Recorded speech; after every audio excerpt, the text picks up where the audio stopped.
bin Alawi bin Muhammad Al-Haddad radhiyallahu ta'ala anhu wa ardhah wa nafa'ana bihi wa bi ulumihi fid dharain amin radhiyallahu ankum. Wa idza sallamna lahum annahu la yusma'u minhum idza amaru aw ankaru famal ladzi yahmiluhum ala mukhalatati ahli al-munkar wa mu'asyaratihim. Dikatakan oleh Al-Imam Al-Haddad, jika memang kita katakan bahwa kita ini tidak beramar ma'ruf nahi munkar karena percuma, dakwahnya kita, nasihatnya kita, ajakannya kita, seruannya kita untuk sama-sama berbuat baik tidak akan didengar oleh mereka, oleh pelaku kemaksiatan. Terus apa alasannya kita kok tetap kumpul sama mereka? Al-Imam Al-Haddad tanya kepada kita, kalau alasan kita tidak mau beramar ma'ruf nahi munkar karena kita merasa percuma, nasihat kita nggak didengar, terus kenapa kumpul? Terus kenapa duduk bersama mereka? Maaf, kalau ada orang misal kena penyakit menular, sebagaimana kita khawatir tertular penyakitnya, maka mau nggak mau kita harus menjauhi orangnya sementara waktu, kan begitu? Lain lagi kalau penyakitnya nggak menular. Ada orang gatal-gatal seluruh badan. Kalau kita nggak mau kena gatal-gatal sama seperti dia, yang kita jauhi bukan penyebab kenapa dia gatal-gatal, tapi orang yang sakit juga harus kita jauhi sampai dia sembuh. Kan aneh kalau ada orang nggak mau kena gatal-gatal, nggak mau kena sakit, tapi orang yang sakit gatal-gatal dia kumpuli. Itu kan aneh. Cepat atau lambat dia pasti akan tertular. Begitulah juga pelaku kemaksiatan. Siapa di antara kita yang mau tertular kemaksiatannya mereka? Nggak ada yang mau. Orang yang memang mau maksiat berarti memang mau masuk neraka. Nah, kita siapa yang mau masuk neraka? Tapi anehnya kita nggak mau maksiat sebagaimana mereka maksiat, tapi kita kumpul sama mereka. Bagaimana mungkin nggak tertular kalau begitu? Sebagaimana melihat orang soleh itu bisa menumbuhkan semangat buat kita untuk taat, melihat pelaku kemaksiatan bisa membuat kendor keinginan kita, hasrat kita untuk ibadah. Akhirnya kalau kita kendor niat untuk ibadah, yang dekat bukan malaikat, yang dekat iblis, yang dekat setan. Kalau sudah dekat dengan setan, bukan potensi ibadah tapi resiko neraka. Bukan potensi surga tapi resiko neraka. Begitu. Melihat orang soleh ada dampak positif, melihat pelaku maksiat itu juga ada dampak negatif. Karena itu kita harus sadar diri juga. Ya, kita harus sadar diri juga. Ini pentingnya ilmu agama sehingga kita ini tetap berada di rel. Tidak kita ini beramar ma'ruf nahi munkar karena alasan-alasan tertentu mungkin diiyakan oleh syariat, tapi di sisi yang lain kita melanggar syariat, sama aja bohong itu namanya. Tidak beramar ma'ruf nahi munkar. Kenapa? Percuma. Oke lah, percuma. Tapi kenapa kumpul? Nah, satu sisi kita taat sama syariat, mau amar ma'ruf nahi munkar, lah nggak didengarkan, nasihatnya nggak dipenuhi, malah jadi nggak baiknya. Wis, saya nggak amar ma'ruf nahi munkar, nggak apa-apa. Tapi pertanyaannya, kenapa bagian syariat yang lain kita langgar? Apa itu? Kita diperintah oleh Allah untuk menjauh dari pelaku kemaksiatan biar nggak tertular. Lah kalau kita tetap dekat sama mereka, kumpul sama mereka, asyik duduk, ya mesra sama pelaku kemaksiatan, taat sama satu hal, tapi ngelanggar hal yang lain, sama aja bohong itu namanya. Menjauh dari penyakit, tapi yang sakit dideketin, sama aja bohong itu namanya. Percuma. Sebagaimana kita ngasih nasihat kepada mereka percuma juga. Kalau sudah kita ini nggak amar ma'ruf nahi munkar, kita kumpul sama pelaku kemaksiatan, percuma berarti gitu. Sebagaimana nasihatnya kita nggak ada nilainya, ya berarti perbuatan kita juga nggak ada nilainya kalau kita tetap kumpul sama pelaku kemaksiatan. Bukan karena apa kita menjauh, Kita menjauh dari pelaku kemaksiatan bukan karena benci orangnya, tapi karena khawatir, main aman aja. Kita ini sering dikalahkan oleh nafsu. Sendirian aja kita ini sering kalah sama nafsu. Apalagi ketemu konco yang nggak tepat. Wah, bisa double-double kita ini kalahnya. Ibarat mobil itu atletnya jauh. Kenapa? Sendirian saya sering kalah sama nafsu. Lah gimana kalau saya kumpul sama pelaku kemaksiatan? Sekali dua kali mungkin nggak ada pengaruhnya. Tapi lama kelamaan, wong kang soleh kumpulono, kan begitu. Berarti wong ingkang boten soleh nggih diadoi. Itu konsekuensinya begitu. Lah kita ini udah jarang kumpul sama orang soleh, kumpulnya sama ahli fasik. Coba dihitung, seminggu sekali kita kumpul sama orang soleh. Siapa? Di Malang ini ada orang soleh, tapi kita nggak kumpul sama mereka. Lek butuh baru sowan, kalau nggak ada nggak kumpul kita. Majelisnya mereka kita datengin. Padahal fitnahnya zaman, obatnya mereka itu. Fitnahnya zaman yang kita khawatir, bagaimana kita, anak istri kita, obatnya mereka. Nggak kita kumpuli. Orang yang fasik kumpul kita, nggak sinkron ini namanya. Ibarat kepingin dapat listrik medot kabel. Mau dapat listrik gimana? Kita kepingin nyetrum sama surga. Orang yang bisa nyambungkan kita setrumnya kita jauhi. Kita kepingin jauh dari neraka, tapi yang bisa membuat kita setrum, kena setrumnya neraka, malah kita deketi. Kepingin listrik medot kabel, nggak gaduh, nggak sinkron antara apa yang kita harapkan, apa yang kita inginkan dengan perbuatannya kita sendiri. Ini pentingnya agama. Langkah-langkahnya itu bagaimana? Oke, kalau kita nggak beramar ma'ruf nahi mungkar karena alasan-alasan yang diterima oleh syariat, langkah kedua adalah menjauh dari mereka. Menjauh dari mereka.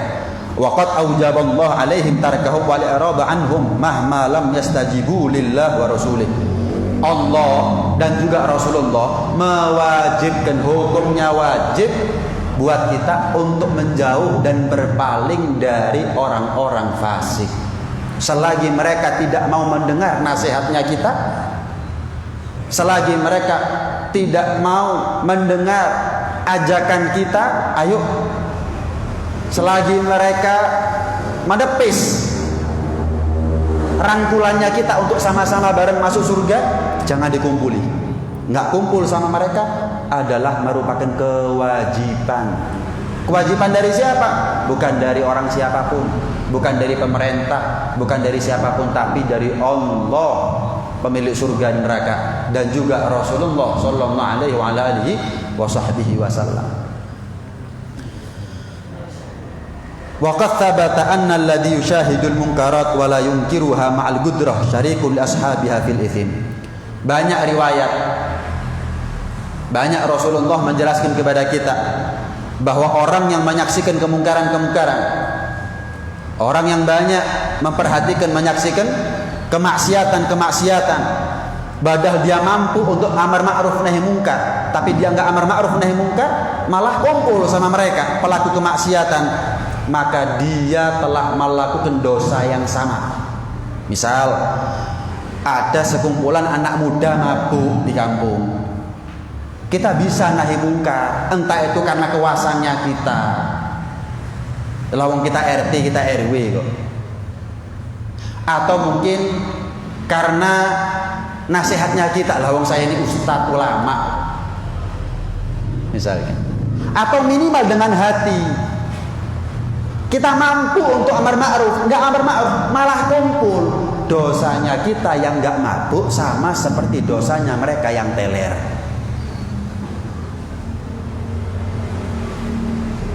Dosa, kumpul tok wis dosa. Belum ketularannya itu.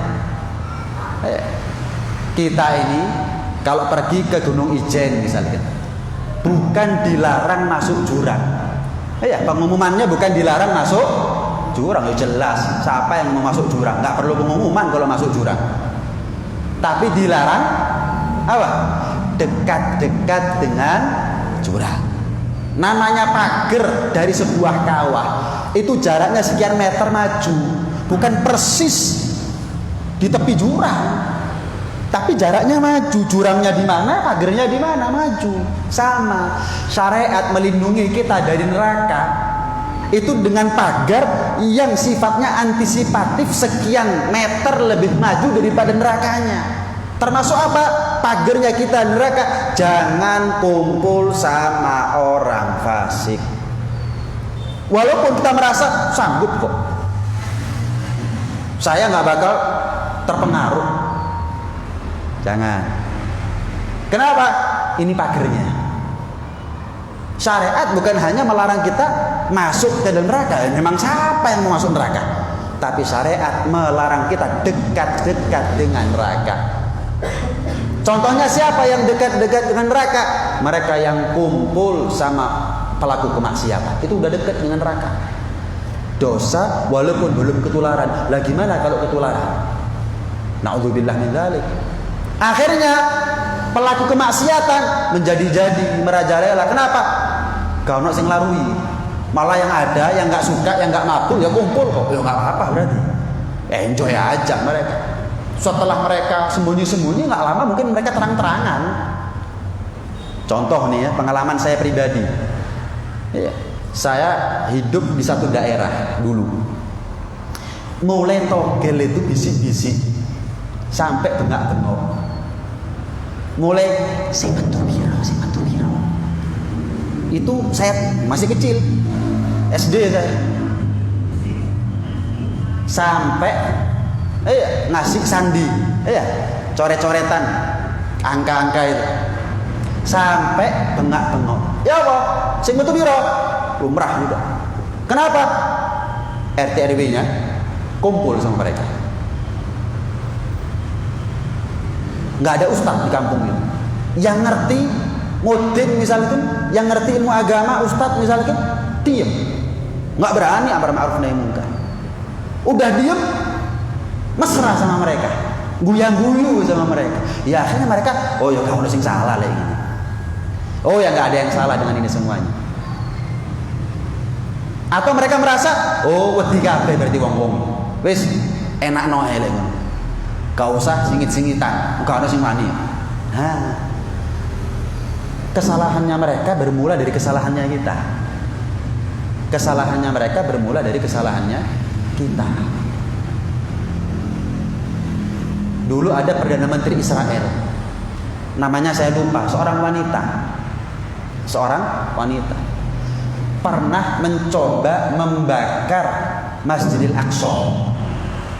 Pernah mencoba membakar masjid, kata diobong Masjidil Aqsa. Itu malamnya kata Perdana Menteri perempuan ini, saya nggak bisa tidur.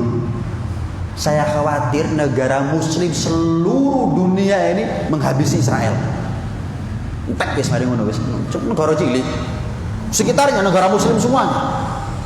Qatar, Arab Saudi, kemudian Uni Emirat Arab. Waduh, negara Muslim semuanya. Israel cilik, tengah-tengah, gerutuk entek. Saya kata Perdana Menteri nggak bisa tidur. Ternyata besok pagi kayak nggak ada apa-apa. Oh, ya wis. Ya berarti aman. Kalau sampai kapan-kapan, jadi test case namanya. Test case itu apa? Nyoba kasus. Coba sih, pager itu diobong Masjidil Aqsa ini. Oh, kok meneng kabeh? Oh, gak ada masalah berarti. Test case kok nggak ada yang ngerespon. Mencoba kasus, tapi kok nggak ada yang ngerespon, berarti kan nggak ada masalah. Berarti kan kalaupun kita berbuat sesuatu, iya, nggak ada respon, udah dingin semuanya, nggak ada masalah. Itulah keadaan kita. Mulai singit-singitan, mulai bisik-bisikan, kok nggak ada respon.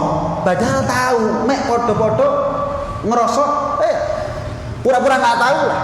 Nah, akhirnya bengak-bengok sekarang. Akhirnya bengak-bengok. Mulai dulu bandarnya, jualan togel singitan sampai terang-terangan sudah. Itu karena apa? Karena mereka yang punya kuasa, mereka yang punya ilmu, mereka yang punya pengaruh, mereka yang punya power kekuatan, diam, bahkan kumpul bersama mereka. Akhirnya pelaku kemaksiatan semakin pede dengan kemaksiatannya, waliyadzubillah min dzalik. Wa kadzalika alladzi yarda biha wa illam yakun hadiran indaha. Begitu juga dengan orang yang ridho terhadap kemungkaran walaupun enggak hadir bersama mereka. Walaupun enggak hadir, enggak kumpul sama pelaku maksiat, tapi hatinya ridho dengan kemaksiatannya, maka hukuman dosanya sama.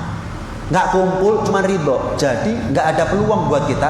Kalau memang enggak bisa amar ma'ruf nahi mungkar dengan lisan dan tangan, ya sudah, amar ma'ruf dengan hati. Apa itu? Bukti orang yang amar ma'ruf nahi mungkar dengan hatinya enggak ridho terhadap kemungkaran tersebut, menjauh. Yes. Enggak ada cara ketiga. Kalau enggak amar ma'ruf nahi mungkar, ya menjauh. Sebagai tanda kalau kita enggak ridho dengan hati. Kan enggak masuk di akal. Orang enggak ridho dengan hatinya tapi kumpul, itu enggak masuk akal. Ada orang hidupnya, mulutnya landep. Setiap ketemu sama dia kita selalu dibikin jengkel, dibikin marah, dibikin kecewa. Ngundang kita, sekali waktu dia punya hajatan datang kita. Enggak ridho, enggak datang kita. Ada orang yang bikin marah Allah, di buminya Allah, dengan rezekinya Allah, dengan nikmat dari Allah Subhanahu wa taala, dengan umurnya Allah, dengan sehatnya dari Allah, bikin marah Allah. Kita mengaku enggak ridho, enggak setuju saya, tapi kumpul. Di benang merahnya di mana? Benang merahnya di mana? Enggak ketemu, enggak diterima. Alasan orang ini mengatakan enggak ridho itu enggak kumpul. Lah kalau enggak ridho kumpul, itu namanya ridho. Ini itu namanya ridho. Seperti yang saya sampaikan di minggu yang lalu, 2 minggu yang lalu. Enggak popo, pokok ojo ngisru. Loh itu ridho namanya. Loh itu ridho, enggak popo. Itu namanya ridho. Pokok ojo ngisru. Itu namanya ridho. Walaupun enggak kumpul di rumah, enggak kumpul sama yang mabuk, podo. Jadi ada 2 yang mendapatkan dosa yang sama dengan pelaku kemaksiatan. Ngakunya nggak ridho tapi kumpul, dapat dosa yang sama dengan yang maksiat, atau nggak kumpul tapi ridho dengan hati, suka popo, lumrah. Iya, jamu, adem, hawa nih, jangan butuh sing suka popo, arek nom. Ini ucapan tanda kalau dia ridho dengan kemaksiatan, walaupun nggak kumpul dia di rumah, dapat dosa. Yang teler mulai malam sampai subuh. Yang di rumah yang ngomong nggak popo, tidur mulai malam sampai subuh, dapat dosa yang sama. Na'udzubillah min dzalik. Pentingnya ilmu ya. Kadang-kadang orang itu berucap, berbuat dengan nalar, bukan dengan ilmu. Coba kita pakai ilmu. Hati-hati kalau ngomong nggak popo, itu ternyata ada dampaknya. Ternyata ada efeknya. Ma yalfidhu min qaulin illa ladaihi raqibun atid. Allah berfirman apa? Tidak mungkin ada satu ucapan yang terlontar dari lisan kita kecuali dicatat raqib atid. Enggak popo itu ada catatannya itu. Enggak popo itu ada catatannya. Ini enggak popo dalam urusan apa? Oh, enggak popo dalam urusan kemaksiatan. Yo dosa. Catatannya merah. Catatannya merah. Bal wa in kana bainahu wa bainal mawdi' alladhi tu'mal fihi mithlu ma bainal masyriq wal maghrib. Kalau perlu kemaksiatannya di mana? Di barat. Yang ngomong enggak popo tadi di timur. Enggak kumpul. Jangankan kumpul, mau kumpul gimana jaraknya antara barat dengan timur? Tetap dapat dosanya. Tetap. Contoh nih ya. Contoh. Legalisasi pabrik bir. Yang tanda tangan siapa? Kena. Loh saya enggak minum, kena. Apapun alasannya. Legalitas prostitusi, daripada berkeliaran di mana-mana, mending dikumpulkan jadi satu. Dikasih nama pekerja seks komersial. Waduh. Jadi yang buruk, yang banting tulang peras keringat kadang-kadang lembut, sama yang menjual kehormatannya, nilai gajinya sama. Nggak mungkin, nggak logis. Ini halal, ini haram. Kok dikatain pekerja seks komersial? Nggak masuk akal. Wis ojo digaya halus. Jangan dibuat halus. Dukun ya dukun, jangan dibilang guru spiritual. Akhirnya samar nanti. akhirnya abu-abu. Jangan.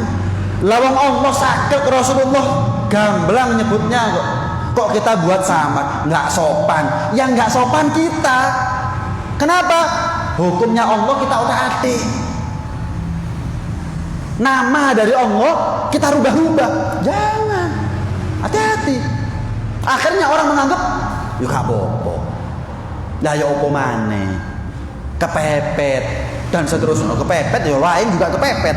Enggak sampai jual kehormatan. Dibilang pelacur, kan pelacur. Enggak ada masalah dengan nama itu. Yang penting kita tidak menuju kepada satu orang pelacur. Harus biar apa? Jijik kita dengar notok risih kita. Tapi kalau pekerja seks komersial biasa aja gitu. Biasa aja akhirnya. Prostitusi dilegalisir, yang tanda tangan walaupun nggak ikut menikmati dapat dosanya. Bayangkan berapa ratus perempuan dan berapa ratus laki-laki hidung belang dapat dosanya itu. Walaupun sholatnya kalau perlu sampai batuknya pecah. Dosa.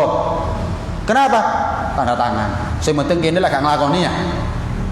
Negara ini bukan negara Islam, iya, tapi kita nggak boleh menghalalkan kemaksiatan. Loh iya, memang negara ini bukan negara Islam, setuju. Cuman bukan berarti kalau negara ini bukan negara Islam, negara ini negara setan. Ya apa sih? Kiblatnya kita bukan barat. Kiblatnya kita bukan barat. Jangan ngomong agama, ngomong adat ketimuran. Bagaimana mungkin mabuk teler itu dikatakan ada ketimuran? Jangan ngomong agama sudah, apapun agamanya. Mana mungkin ada kita menerima mabuk teler, perzinahan di mana-mana? Mana mungkin? Jangan ngomong agama. Negara ini bukan negara Islam, iya, tapi negara ini negara Timur. Negara ini negara Indonesia. Negara ini punya akhlak. Negara ini bukan negara setan. Bukan berarti negara ini bukan negara Islam halal maksiat. Tanda tangan kabeh, boleh semuanya. Alkohol boleh, tapi yang penting jangan sekian persen dan seterusnya. Zina boleh, pokoknya dilokalisasi, jangan boleh keluyuran. Iya, di jalan-jalan. Apa ini maksudnya? Negara ini bukan negara Islam, tapi saya ngomong negara ini bukan negara setan. Mau ngomong apa kamu? Apa dalilnya kamu mengatakan halal itu semuanya? Nggak ada. Tapi kita kan diem selama ini. Kita kan diem selama ini. Nunggu sampai kapan kita diem? Na'udzubillah, kalau sudah keluarga kita yang kena jadi korban, baru kebakaran jenggot kita. Kalau sudah putra putri kita yang jadi korban, apa kurang buktinya? Kurang cukup buat kita melek, membuat tajam telinga kita, panas merah telinga kita, kurang. Mau sampai kapan? Ulama loh yang merdeka negara ini, yang berjuang terhadap kemerdekaan negara ini ulama. Wali Songo dengan perjuangannya mengislamkan, tapi dirusak dan kita hanya bisa diam.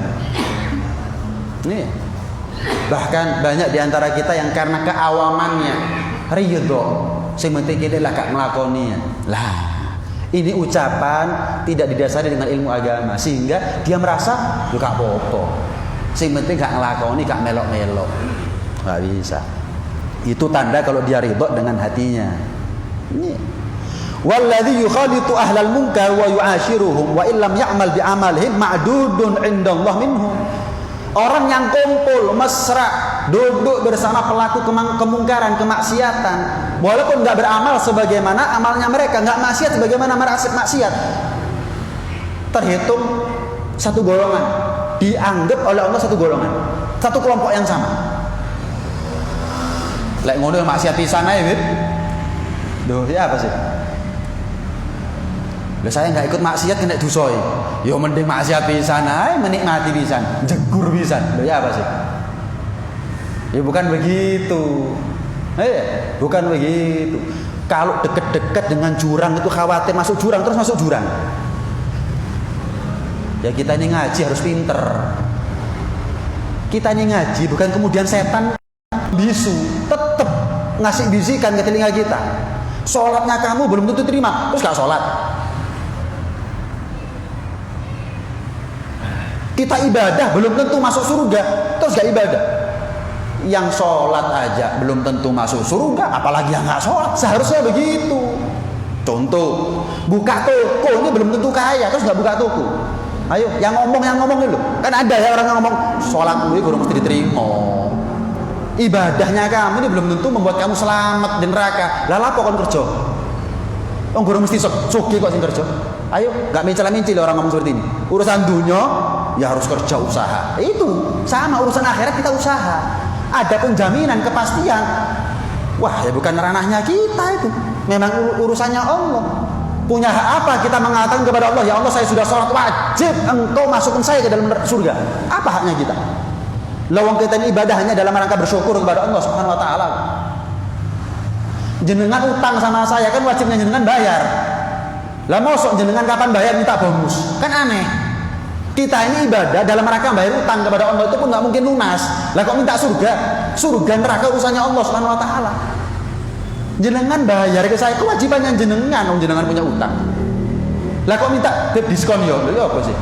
Tak utangi alhamdulillah. Allah ngasih hidup kita, ngasih sehat kepada kita, ngasih selamat dari musibah. Lah wis cukup, Pak. Sholatnya kita, ibadahnya kita untuk bersyukur kepada Allah itu pun nggak mungkin jangkep, nggak mungkin lunas. Lah kok minta bonus kepada Allah berupa surga? Itu hanya janji dari Allah. Pokoknya yang taat surga. Itu sayang-sayangnya Allah kepada kita.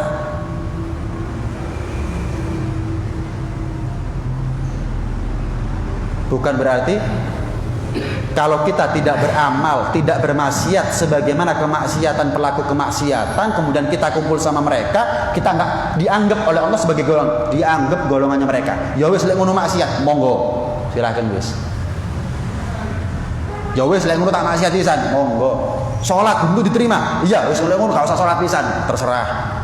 Orang itu punya pilihan hidup, tapi ingat setiap hidup ada ujungnya. Wis gitu aja.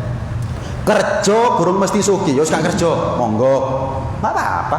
Yang rugi bukan saya, yang rugi bukan Nabi, yang rugi bukan Allah. Setiap orang punya pilihan hidup. Ada kan orang yang malas kerja itu kan ada. Nasibnya gimana? Sukses. Wong kerja orang mesti sukses. Lah ya ini yang dimaksud itu. Bukan berpikir sesuai dengan hawa nafsunya. Bukan begitu. Nah, ya, hati-hati kita ya Allah. Kumpul kita ya sama ahli maksiat ya. Nggak sholat kumpul, mabuk kumpul, judi kumpul, sabung ayam kumpul gitu.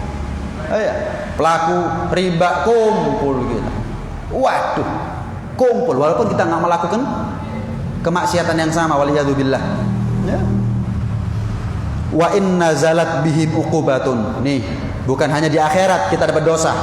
Di dunia kita dapat dampaknya. Wa inna zalat bihim uqubatun asobathu ma'ahum wala yanju wala yaslam illa binnahi. Thumma bil mujanabah wal mufaraqah lahum illam yaqbalu wa yanqadu lil haq. Kalau turun kepada pelaku kemaksiatan yang namanya azab, musibah, mereka yang kumpul kena. Bukan hanya neraka resikonya. Resiko di dunia juga ada buat mereka yang kumpul dengan pelaku kemaksiatan. Dan mereka yang kumpul dengan pelaku kemaksiatan la yanju wa la yaslam.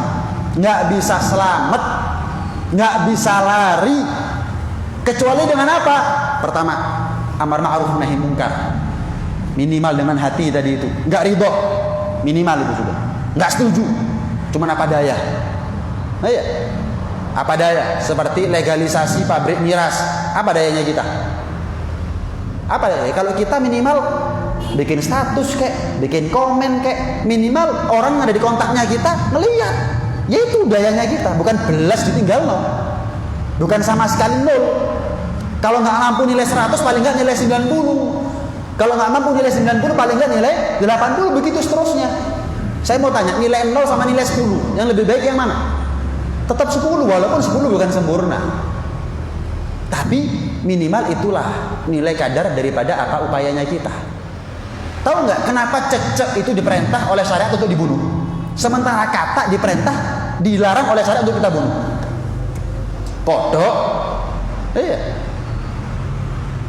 diperintah untuk kalau kodok dilarang untuk dibunuh. Cecek, bunuh, nggak salah, nggak apa nih cecek, kata ini sunnah itu, mati ini cecek. Kenapa? Nabi Ibrahim ketika dilempar oleh Namrud ke api, dua hewan ini responnya berbeda. Padahal kemampuannya sama-sama minim. Cecek, cecek dengan mulut yang mungil, dengan bibirnya yang tipis, mulutnya yang kecil, niup api, cek tambah barak. Apa dayanya? Tambah barak gara-gara disebul sama cecek. Ya enggak ngefek. Sebaliknya kodok nyari kolam, nyari danau, ngambil air dengan mulutnya yang kecil sama. Nyemprot api yang di situ Nabi Ibrahim dibakar. Terus bisa padam dengan mulut yang kecil. Ya enggak. Belang gitu mesti padam. Api gede sampai dilempar pakai ketapel. Kenapa? Lek diinterno, sing interno melok kobong, dilempar dari jarak sekian meter. Saking gedenya api.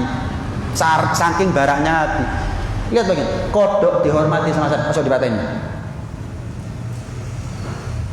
Tapi yang namanya cecek, salah nggak salah patenono sunnah. Termasuk ketika Rasulullah SAW ketika hijrah bersembunyi di sebuah gua Tur. Kan cecek itu yang bersuara di dalam. Akhirnya kufar Quraisy gara-gara suaranya cecek, loh. Karena gelap ya, malam, nggak kelihatan ada gua. Gak ketok. Buatan ketinggal. Karena ada suaranya cecek. Oh, di mana nih suaranya? Dicari, ketemu gua. Nyaris Rasulullah ketangkep gitu sama Sayyidina Abu Bakar. Nyaris gara-gara cecek. Gara-gara cecek.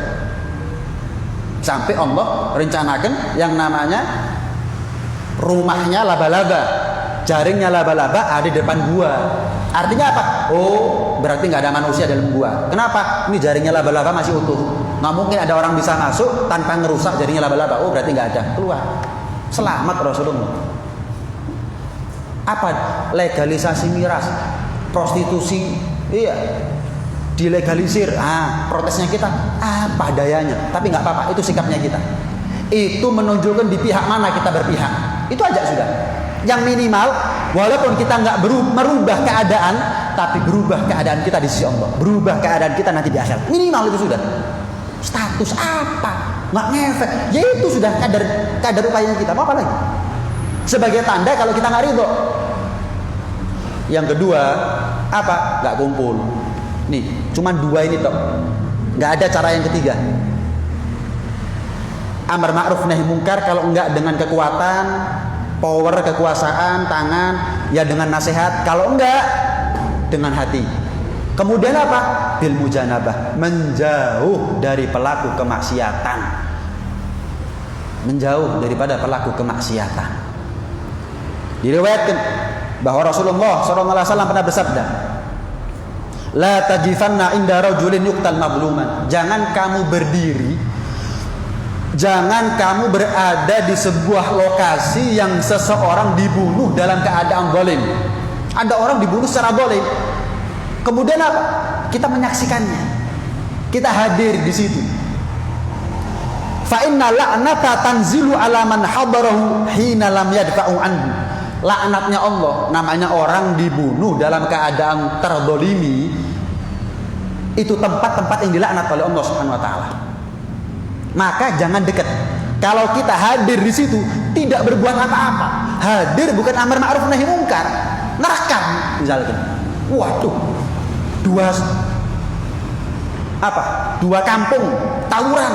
Wah, masuk gini, masuk YouTube banyak followernya ini. Banyak yang nonton, untuk duit lagi. Masang kamera. Banyak ya?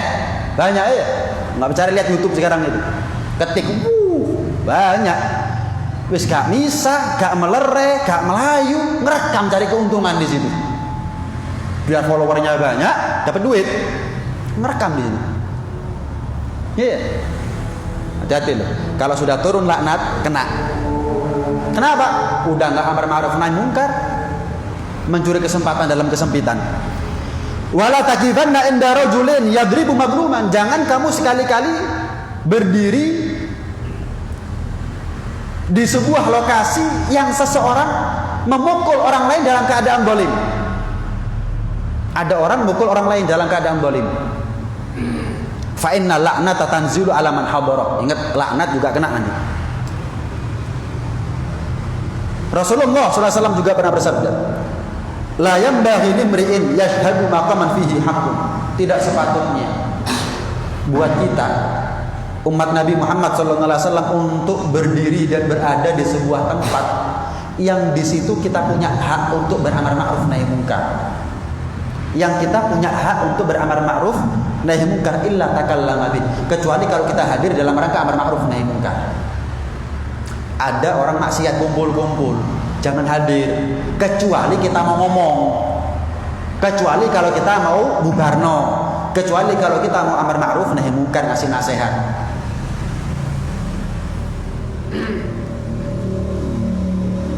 Fa innahu lan yuqaddima ajalah wa lan yuhrima rizqan huwalah. Amar ma'ruf nahi munkar, ada orang maksiat kumpul-kumpul rame-rame, kita datang, kemudian kita amar ma'ruf nahi munkar kepada mereka, kita nasihat, kita dakwah dengan baik-baik kepada mereka. Ketahuilah, amar ma'ruf nahi munkarnya kita tidak membuat ajalnya kita lebih maju, lebih cepat, enggak kok. Bukan berarti orang amar ma'ruf nahi munkar itu umurnya pendek, enggak. Dan rezeki yang sudah Allah atur buat dia tetap akan sampai kepada dia, enggak ngurangi rezekinya kita. Saya mau ngomong, coba sebagai bahan introspeksi, saya mau tanya. Kadang-kadang kita ini kalau jengkel sama orang, marah sama orang, rasanya kepingin balas dengan ucapan apa? Lah iya, lawang dia nggak ngasih makan saya, lah kenapa saya takut? Saya mau tanya, kenapa ucapan seperti ini nggak keluar ketika ada orang bikin murka Allah Subhanahu Wa Taala? Kan dia juga ngasih makan kita. Yang maksiat ngasih makan kita, kita hidup dari dia? Enggak, dari Allah. Kita ini hidup dari Allah. Ada orang bikin marah Allah, kenapa kita nggak marah? Tapi kalau ada orang bikin kita marah, kita marah. Dengan ucapan kita apa? Saya nggak makan dari dia, saya nggak hidup dari dia, nggak ada dia saya tetap bisa hidup. Kadang-kadang kita ngomong apa? Sing dipangan podo berasi. Kadang-kadang, kenapa ucapan keberanian seperti ini, ucapan kejantanan seperti ini nggak keluar dalam urusan syariat? Kenapa? Kalau kita yang disakiti, keluar ucapan seperti ini. Tapi kalau agama yang disakiti, Allah yang disakiti, nggak keluar ucapan seperti ini. Lecek semuanya, pengecut semuanya. Anak, kalau ada orang mencaci orang tuanya, masa nggak ngamuk?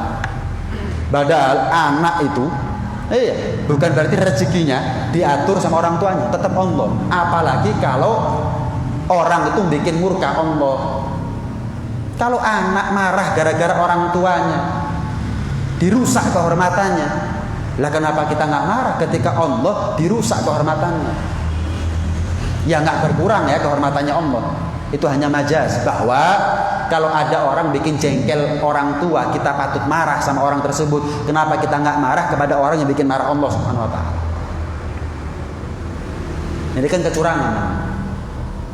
Ini kan kecurangan, beling kan itu namanya. Kita merasa diri kita ini lebih mulia daripada Allah. Kita merasa harga diri kita ini lebih mulia daripada kehormatan syariat, kehormatan agama kita sendiri, agama Islam.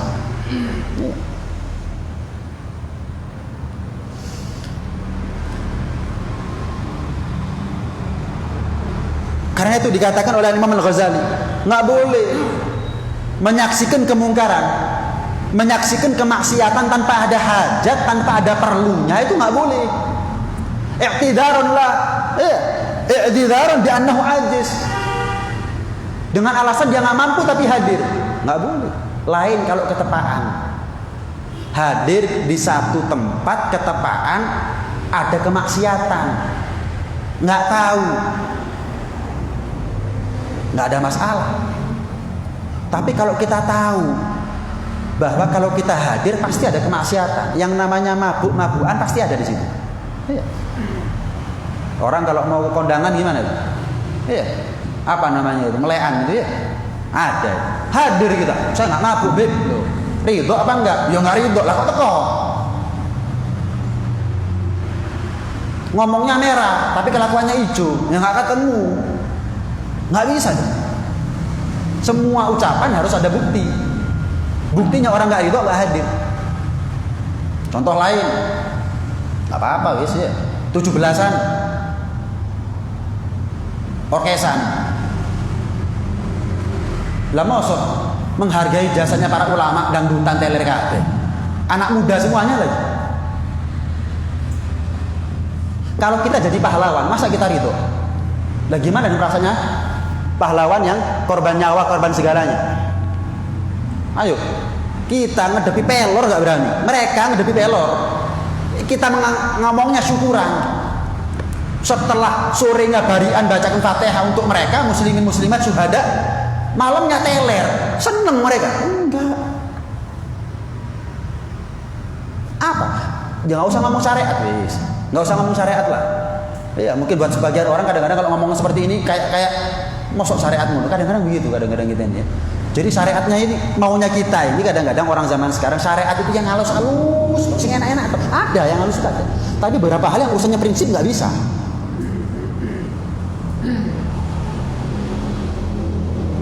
Saya mau tanya, ada nggak pagernya jurang yang lunak-lunak, sehingga atos gitu? Jadi jenengan kalau naik ke pucon kan pagernya banyak tuh. Saya mau tanya, itu kira-kira kalau kita kebentuk yang sakit yang mana? Atau semuanya itu ya? Terus misal ada orang lewat pucon karena hujan terus nggak kelihatan kalau jurang, nabrak pagar, nabrak jegrek, hancur mobilnya, protes sama pemerintah. Makanya kalau bikin pagar jangan atos gitu. Jadi kalau atos nggak mungkin sampean bisa protes sama pemerintah. Kenapa? Hilang bisa nyawa nih. Sama. Coba syariat ini dalam urusan prinsip seperti ini ya, lunak terus. Enak tok, karpe ini lah. Terserah kita enaknya bagaimana. Terus masuk neraka, bisa kita protes kepada Allah. Makanya ya Allah, kalau bikin itu sok gitu kita. Kayak gara-gara jegur ke neraka, dia protes kepada Allah. Ya Allah, kalau bikin pagar yang kenceng. Kan begitu ya? Sama kan? Kalau ada orang terjerumus ke dalam jurang, terperosok dalam jurang. Lah ini sudah 70 tahun nggak diganti, bisa nuntut kan? Kenapa? Kurang atos, kurang jejak, kurang kuat, kurang kokoh. Lah itu ini pagar ini. Lah kita kan maunya syariat nurut apa katanya kita masalahnya. Syariat maunya nurut apa katanya kita. Yaitu yang membuat kebenaran susah masuknya. Ini Allah loh yang bilang ini, yang punya kehidupannya kita loh. Ini Rasulullah loh yang menyampaikan ini.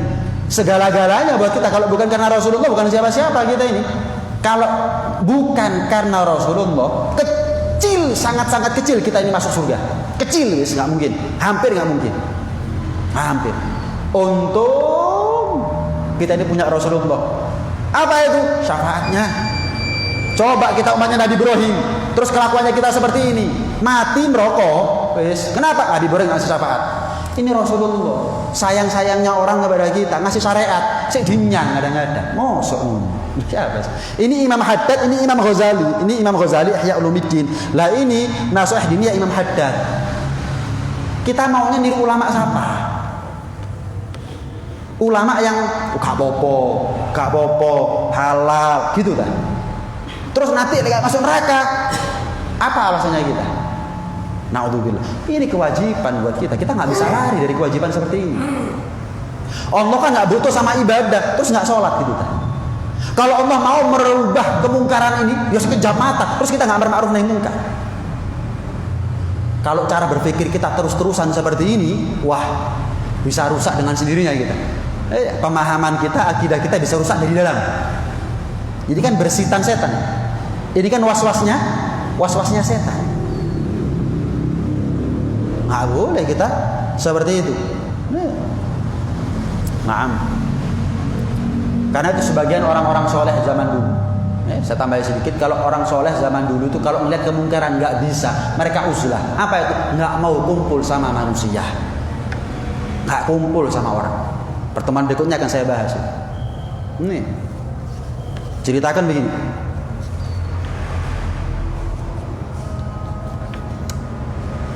Abdullah bin Umar, putra Sayyidina Umar bin Khattab.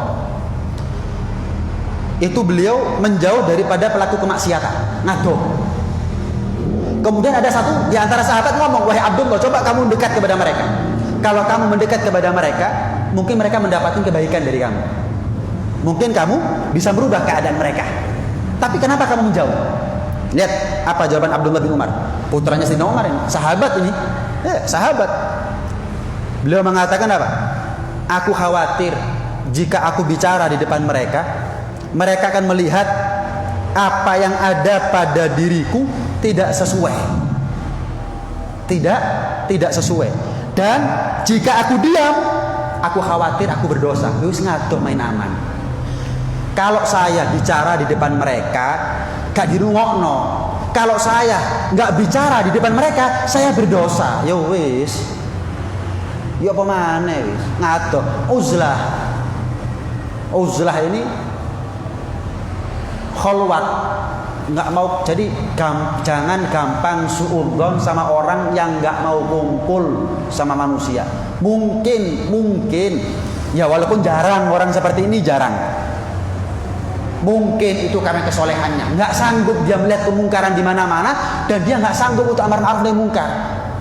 Ya apa carane? Ngadoh, nggak kumpul sama orang. Ada lagi apa?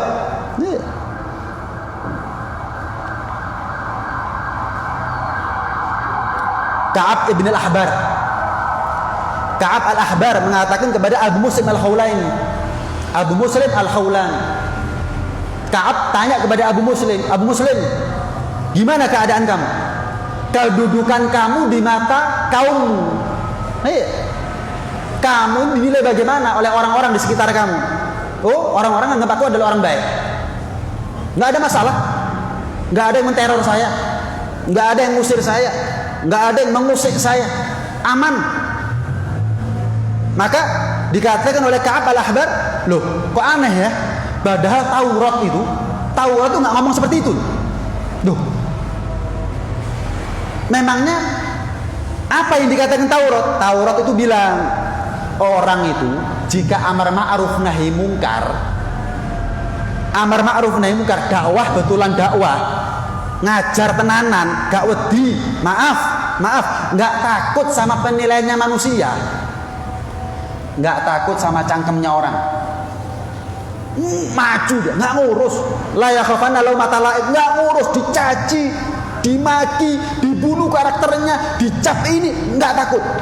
Kalau betul Taurat yang turun kepada Nabi Musa dikatakan apa? Saat manzilatuh indagum, dia akan buruk nilainya di mata manusia. Bukan buruk betulan sebetulnya, tapi dianggap buruk, dianggap jelek, dikucilkan. Kalau ada orang yang amar ma'ruf nahi mungkar betulan, wah, jadi musuh masyarakat. Yang ahli maksiat bukan jadi sampah masyarakat, tapi yang amar ma'ruf nahi mungkar justru menjadi musuh masyarakat. Kenyataan enggak? Kenyataan. Orang yang amar ma'ruf nahi mungkar, yo mbelani agamane iya, yo mbelani negarane iya, belani kita bahkan, belani putra-putrinya kita bahkan. Ajur jenenge. Belani, kalau sing belani melayu kabeh golek aman. Yang manfaatkan dia, ya Allah, ngledek. Sing dibelani, ngledek, main aman, wedi kebongkar pisan aib. Main aman. Biar aman bisnisnya. Wis, ya wis, tinggal wis, khianat. Kenyataan enggak? Kenyataan. Ini bukan terjadi baru zaman sekarang. Zaman dulu sudah begitu keadaannya orang yang amar ma'ruf nahi mungkar. Taurat zamannya Nabi Musa sudah ngomong seperti itu. Jadi kalau Anda kepingin tahu ulama yang benar adalah ulama yang banyak manusia musuh sama dia. Tapi musuh bukan karena apa? Yang musuh kepada dia bukan sembarang orang, tapi yang musuh adalah pelaku kemaksiatan. Orang yang dolim musuh sama dia. Koruptor musuh sama dia. Mafia musuh sama dia. Orang yang kedunyan musuh sama dia. Nah, ini ulama yang benar nih. Ini ulama yang tepat. Bukan dari Al-Quran lagi. Ini ya, zamannya Nabi Musa Taurat sudah ngomong seperti itu. Abu Muslim al-Khawlani mengatakan apa? betul Taurat, bohong Abu Muslim. Saya ini ngomongnya amar ma'ruf nahi munkar, ngomongnya dakwah. Lah kok nggak ada yang musuh sama saya? Kok hidupnya saya aman? Wah, gak tepak berarti aku. Sing tepak Taurat, lawang kalamnya Allah. Loh, lihat. Lihat, dikucilkan, diusir, gitu sudah. Berapa banyak cerita di Indonesia ulama di penjara itu mulai dari dulu sampai sekarang. Yang dibunuh mati juga banyak. Yang di Banyuwangi tahun berapa? 98 itu saya ingat. Nih, diisukan dukun santet. Wah, bedil. Sekarang aja baru terungkap. 98 seumur saya masih 13 tahun. Ada itu. Ada. Dikembangkan isu ini ustadz karena amar ma'ruf nahi munkar, dukun santet. Dipateni dhisik, dibongkar omahe, belas enggak ada itu. Apa namanya itu ya? Perangkat-perangkatnya dukun enggak ada. Tapi mati wong. Kenyataan kan? Kenyataan. Cari ulama seperti ini. Cari ulama seperti itu. Yang enggak ada tendensi, yang ikhlas. Walaupun dia korban namanya, korban keluarganya, korban semuanya, nyawanya kalau perlu demi agama dan bangsanya. Wah, ya ini sudah ulama sing tepat. Tapi kalau kita kiblatnya media masalahnya kadang-kadang. Akhirnya apa yang dianggap benar oleh media walaupun dianggap salah oleh syariat kita anggap benar. Apa yang dianggap salah oleh media dianggap benar oleh syariat kita anggap salah. Kenapa? Kita lebih akrab bukan sama kitab, kita lebih akrabnya sama Quran. Kita akrabnya bukan orang-orang soleh, kita akrabnya sama orang-orang fasik. Kita akrabnya sama bajingan-bajingan. Ya pantas kalau bajingan ini musuh. Kenapa? Terusik dia gara-gara ustadz yang amar ma'ruf nahi munkar seperti ini. Terusik, pegel. Pegel. Dunianya dia merasa resiko. Ya itu sudah. Mudah-mudahan selamat. Mudah-mudahan kita dipertemukan oleh Allah ulama yang soleh, ulama yang punya mental, yang berani, yang nggak lecek, yang nggak pengecut untuk menyelamatkan nasib agamanya dan nasib bangsanya. Dan mudah-mudahan kita pun juga diberi kekuatan mental oleh Allah dengan kekuatan iman, berkat taufik dan hidayah dari Allah Subhanahu wa taala. Amin ya rabbal alamin. Rabbana anfa'na